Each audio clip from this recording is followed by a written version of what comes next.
Отбор кръвосъсирване, епизод 2. Представяне на инхибиторите. В първия епизод се срещнахме с отбор кръвосъсирване и научихме какво се случва, ако отборът не се представя както трябва. При хората с хемофилия А или липсва фактор 8, или има фактор 8, който не функционира правилно. Без фактор 8 не може да се образува съсирек и кървенето не спира. Заместване на фактор 8. За да се преодолее липсата на фактор 8, той може да се прилага като заместителна терапия. За отбор кръвосъсирване това е като да помолим скачач на висок скок да замести нашия спринтьор, така че състезанието да продължи и да се образува съсирек. Представяне на инхибиторите.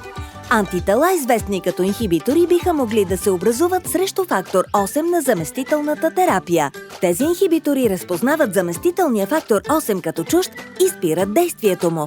Инхибиторите са като съдии на състезанието, които обявяват, че опитът на състезателя ни по висок скок е невалиден и прекъсват представянето на отбора.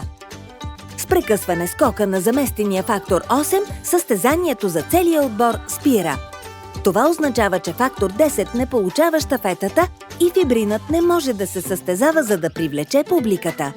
Без фибрин, който да свърже тромбоцитите, съсирек не може да се образува и кървенето продължава. Ако са се образували инхибитори към заместения фактор 8, могат да се приложат други терапии за възстановяване на кръвосъсирването, но отговорът към тях варира и са свързани с голям товар на провежданото лечение. Ето защо развитието на инхибитори срещу заместителната терапия с фактор 8 е едно от най-големите предизвикателства в лечението на хемофилия А, което поставя пациентите в повишен риск от животозастрашаващи и повтарящи се кръвоизливи, които могат да доведат до дълготрайни ставни увреждания. А какво ни очаква в епизод 3?